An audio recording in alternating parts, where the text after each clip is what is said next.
Clinic பக்கம் போனதும் கிடையாது, ஒரு மருந்து மாத்திரை சாப்பிட்டதும் கிடையாது. எங்களுக்கு மருந்து மாத்திரை எல்லாமே அந்த கல் தான். விவசாயம் செய்யும் தெய்வங்கள் அனைவருக்கும் வணக்கம். நம்ம இந்த வீடியோ பதிவில் பார்க்க போகிற டாபிக் என்னென்னா, நம்ம உடம்புக்கு பல நன்மைகளை தரக்கூடிய பதநீர் மற்றும் கல்லுனால் ஏற்படுற நன்மைகளை பற்றி தான் நம்ம இந்த வீடியோ பதிவில் தெளிவாக பார்க்க போகிறோம். நம்ம பதநீர் மற்றும் கல் குடித்தா நமக்கு என்னென்ன நன்மைகள்லாம் ஏற்படுன்னு அண்ணன் நமக்கு கீழே இறங்கி வந்து தெளிவாக எக்ஸ்பிளைன் பண்ணுவாங்க. நான் இந்த வீடியோ பதிவு செய்வதற்கான முக்கிய நோக்கம் என்னென்னா, சமீப காலமாக பனை சார்ந்த தொழில்கள் அழிஞ்சிக்கிட்டே வருது தான் நம்ம சொல்லணும். காரணம் என்னென்னா, கல்லுக்கு தடை வச்சது தான் ஒரு முக்கியமான காரணமாக நம்ம சொல்லணும். அது மாதிரி பனை சார்ந்த பொருட்களில் பல நன்மைகள் இருக்குது. பனை மரத்தினுடைய வேர்லேருந்து நுனி வரைக்கும் அனைத்து பொருட்களுமே நமக்கு எல்லா வகையிலுமே பயன்படும் வகையில் தான் அமைஞ்சிக்கிட்டே இருக்குது. கண்டிப்பாக உங்களுக்கு எல்லாருக்கும் இது தெரியும் நான் நினைக்கிறேன். நாம் இனி வரும் அடுத்தடுத்த வீடியோ பதிவில் நம்ம பனை மரத்தினுடைய சிறப்புகளை பற்றி, பனை சார்ந்த பொருட்களுடைய சிறப்புகளை பற்றி பார்ப்போம். வருங்காலத்தில் பனை சார்ந்த பொருட்களும் அது மாதிரி பனை சார்ந்த உணவுகளும் அழிஞ்சிடக்கூடாதுன்னு தான் என்னுடைய விருப்பமும். இப்போ நமக்கு அண்ணன் கல் மற்றும் பதனினுடைய நன்மைகளை பற்றி சொல்லுவாங்க. நீங்களே வீடியோவை கடைசி வரைக்கும் பாருங்கள். கண்டிப்பாக அந்த வீடியோ உங்களுக்கு பயனுள்ளதாக இருக்கும். ஆனால் வணக்கண்ணா, உங்கள் பேருண்ணே? வணக்கம், என் பேர் வேலு. நீங்கள் இந்த தொழில் எத்தனை வருஷமானா பண்ணிட்டு, அதாவது இந்த பனை ஏற தொழிலே நீங்கள் எத்தனை வருஷமானா பண்ணிட்டுருக்கீங்க? நான் ஒரு 10 வருஷமாக பண்ணிட்டு இருக்கேன். 10 வருஷமாக பண்ணிட்டு இருக்கேன். அதாவது நான் கேள்விப்பட்ட வரைக்கும் இந்த பதநீர் கல் குடித்தா உடம்புக்கு நல்லதுன்றாங்க. ஸோ அது நமக்கு தெரியாது. இந்த தொழில் இருக்கீங்க, 10 வருஷமாக இருக்கீங்க. நீங்கள் உங்கள் அனுபவத்தை பற்றி, அதாவது இதில் என்னென்ன மருத்துவ குணங்கள் இருக்குன்னு கொஞ்சம் தெளிவாக கொஞ்சம் சொல்லுங்கள் மக்களுக்கு. சரி, இப்போ பதநீரை பற்றி சொல்லணுமா, கல்லை பற்றி சொல்லணுமா? கல்லை பற்றி சொல்லுங்கள். ஓகே, கல். இப்போ கல் எப்படி மருத்துவ குணம்னா, இப்போ வந்து எங்கள் அம்மாவுக்கு சுகர் இருக்குது. ஆனால் டெய்லி ஒத்த மரத்துக்கெல்லாம் அவங்களுக்கு ஸ்வீட்டாக தான் எடுத்து போய் கொடுப்பேன், கல் கொடுப்பேன். ஆனால் அது சுகர் வந்து கண்ட்ரோல் ஆக மாட்டேன், அதிகமானது கிடையாது. கரெக்டாக அவங்களுக்கு அது எந்த ப்ராப்ளமும் இல்லை. சுகர் இன்றைக்கும் ஸ்ட்ராங்காகிறாங்க, நல்ல வேலை செய்கிறாங்க. இப்போ எங்கள் அம்மாவுக்கு எப்படி பார்த்தாலும் வயசு பார்த்தா ஒரு 60 வயசுக்கு மேலே இருக்கும், 60 வயசு மேலே தான் இருக்கும். ஆனால் இப்போ பாரு எவ்வளோ ஸ்ட்ராங்காக எவ்வளோ வேலை செய்கிறாங்க. எங்கள் அப்படி தெம்பாரு. அது வந்து அந்த கல் குடிச்சது, அதில் கல் குடிக்கிறாங்கல்ல அவங்க, அப்படி எனக்கு சரியாதுலேருந்தே அவங்க குடிச்சிருக்கிறாங்க கல். அதுலேருந்து அவங்களுக்கு உடம்பு நல்லா இருக்குது. சாராயம் கல் எல்லாம் சாரி கல் கிடையாது, சாராயம் பீரு பிராந்தின்னு குடிக்கிறாங்க. நிச்சயமாக அவங்க தொடர்ந்து சாப்பிட்டாங்கன்னா அவங்களுக்கு ப்ராப்ளம், ஒரு கிட்னி ப்ராப்ளம் வந்து அவங்க நிறைய பேர் இறக்கிறதுக்கு வாய்ப்பு இருக்குது, சரியாக உடம்பு பார்க்கலாம். இதே கல் குடிச்சு காலங்காலமாக எங்கள் ஆளுங்க இருக்கிறாங்க, கல் குடிக்காத இருந்ததே கிடையாது.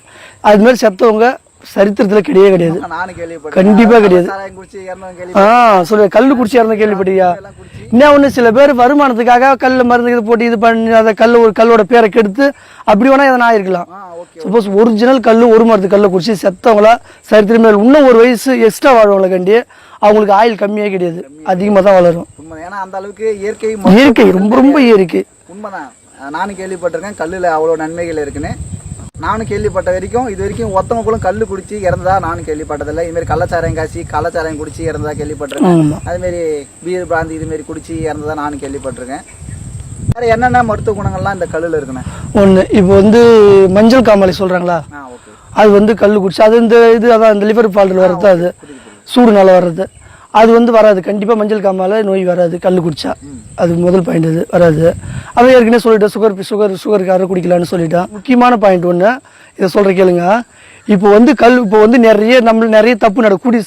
இந்த கள்ளச்சாராயெல்லாம் குடிச்சு நிறைய தப்பு பண்ணுறாங்கல்ல, பெண்கள் கற்பழிப்பு அப்படின்னு நிறைய இது சிறுமி கற்பு அது மாதிரிலாம் பண்ணுறானுங்க. கல் குடிச்சா என்ன தெரியுமா போதைன்னு சொல்லுவாங்க, அது போதை கிடையாது. கல் குடிச்ச உடனே ஒரு லைட்டாக ஒரு மயக்கம் இருக்கும், போய் டிஃபன் சாப்பிட்டு தூக்கம் தான் வரும். மற்றபடியே நம்ம மூளையை தப்பு செய்யணும் அது பண்ணணுமே தோணாது. உண்மை, நீ கேள்விப்பட்டு கல் குடிச்சு இப்போ அந்த தப்பு பண்ணிட்டாங்க, ஒரு வீட்டில் போட்டு திட்டாங்க அப்படி பண்ண வாய்ப்பே கிடையாது. அது யாராலையும் சொல்லவும் முடியாது. நீ கல் குடிச்சா மனுஷன் என்ன ஆகும்னா, இப்போ அப்படியே லைட்டாக மயக்கமாக இருக்கும், டிஃபன் பசி எடுக்கும், போய் டிஃபன் சாப்பிடுமா அப்படி நல்லா தூக்கம் வரும், தூங்கி இருந்தோடனே முகம் ஃப்ரெஷ் ஆகிடும். மற்றபடி அந்த விஷ சாதம் குடிச்சு முகத்தெல்லாம் பார்த்துறான் அப்படியே ஒரு கண்ணெல்லாம் தூங்கி போய் அப்படியே ஒரு மாதிரி கரெக்டாக தெரியும். கண்டிப்பா கல்லுலாம் குடிச்சா எந்த ஒரு போதையும் கிடையாது. போதை அதான் லைட்டாக ஒரு மயக்கம், சாப்பிடலாம், அப்படியே தூங்கி எழுந்துக்கலாம். ஒரு மனுஷனை ஒரு தப்பு பண்ண கூட தூண்டாது அது. ஆனால் மற்ற இந்த அதிகமாக தப்பு நடந்தது குடியால தான். இப்போ நிறைய விஷம் விட்டு வச்சுக்கிறாங்க தமிழ்நாட்டில், முதல்ல இருக்குது அதெல்லாம் விட்டு வச்சுக்கிறாங்க, அதனால எவ்வளோ தப்பு நடக்குது. ஆனால் கல் குடிச்சு தப்பு பண்ணது யாரும் கேள்விப்பட்டிருக்கீங்களா? கிடையவே கிடையாது. இப்போ என்ன எடுத்துங்களா, நான் இப்போ இந்த 6 மாதம் டெய்லி ஒருத்த மரத்துக்கெல்லாம் கல் பொதுவாக கல் குடிப்பேன். நல்லா கல் குடிப்பான், எனக்கு இது பாரு குடிப்பான், நல்லா வேலை கஷ்டப்பட்டு வேலை செய்கிறேன்ல, அப்படியே வீட்டில் போய் சாப்பிடும், நல்லா தூங்குவான். தூங்கி வந்து மறுபடியும் எனக்கு அப்படி உற்சாகத்தை கூட மறுபடியும் இந்த கல் வந்து ஒரு நாள் கூட ரெஸ்ட் எடுக்க முடியாது. காலையில் ஒரு 3 மணி நேரம், அதே மாதிரி சாயங்காலம் ஒரு 3 மணி நேரம். நம்ம குடும்பத்தை ஒரு முக்கியமான விசேஷத்துக்கு கூட அதை போனோன்னா வீட்டில் இருக்கிறவங்களை அனுப்பிச்சி விட்டுட்டு நாங்கள் வந்து மரம் ஏறுவோம். அந்த அளவுக்கு உடம்புக்கு எங்களுக்கு எதுவுமே தெரியாது, ஏன்னா கல் குடிக்கிறோம். மற்றபடி வேறு எதுவும் சாப்பிட மாட்டோம். நாங்கள் இந்த சீசனில் கல் குடிப்போம், போய் சாப்பிட்டு தூங்குவோம், மறுபடியும் வருவோம், மரம் ஏறுவோம்.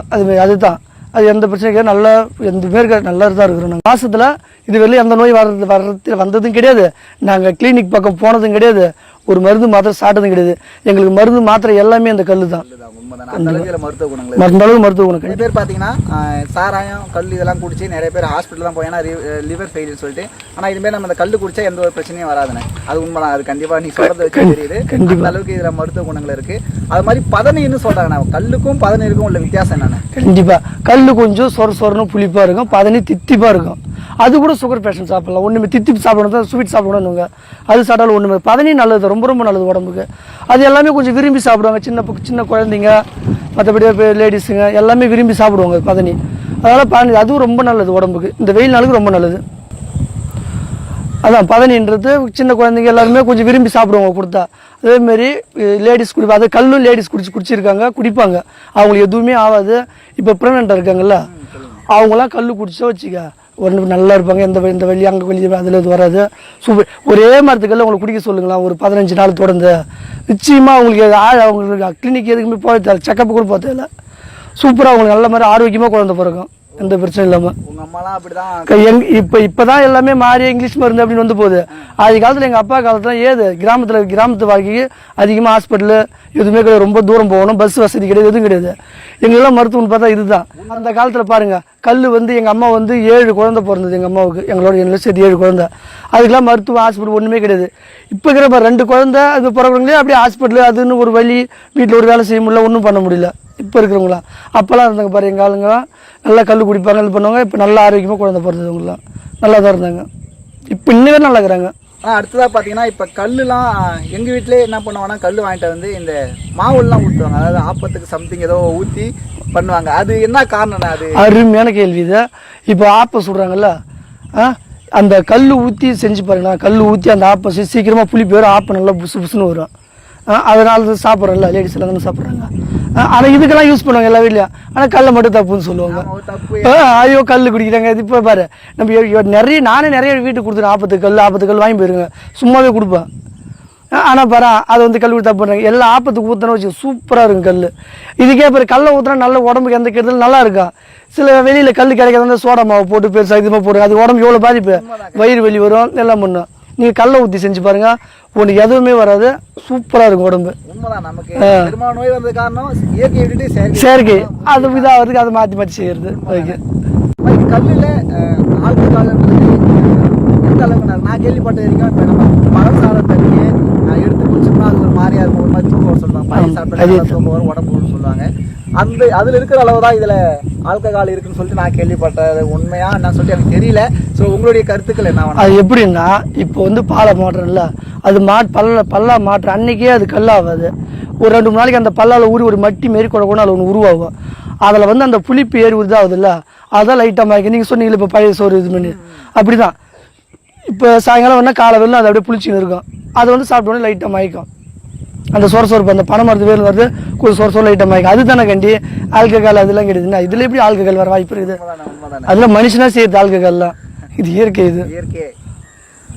இப்போ நீங்கள் சொன்னீங்க அது ஒரு 3 நாளில் மட்டி மாதிரி மாறின்னு சொல்லிட்டு, இனி ஒரு வீடியோ பதிவில் கல் எப்படி இறக்குறதுன்னு டேரெக்டாக நம்ம ஒரு வீடியோ பதிவு செய்யலாம்னா, நீங்கள் எப்படி கல் இறக்கணும், அதுக்கான ப்ரொசீஜர், எத்தனை நாளில் கல் ஆகும், அதுமாதிரி கல்லில் என்னென்னலாம் பண்ணணும், மரத்தில் ஏறி நம்ம ஒரு டீட்டெயிலாக ஒரு வீடியோ பதிவு செய்வோம்.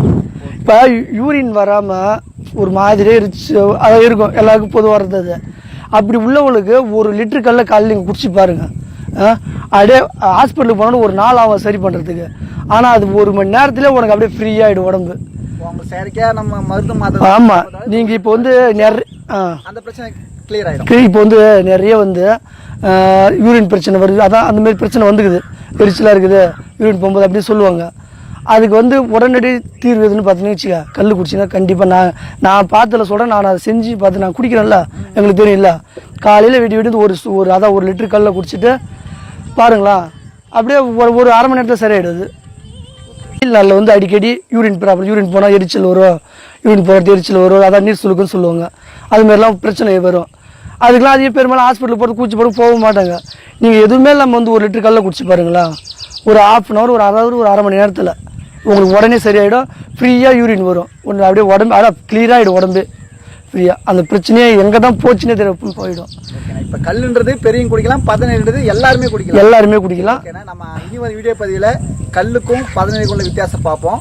அது மாதிரி கல் எப்படி எடுக்கிறது, பதநீர் எப்படி எடுக்கிறாங்கன்னு சொல்லிட்டு ஒரு கிளியராக ஒரு தெளிவான ஒரு வீடியோ பதிவு செய்வேன். இந்த வீடியோ பதிவு செஞ்சதுக்கு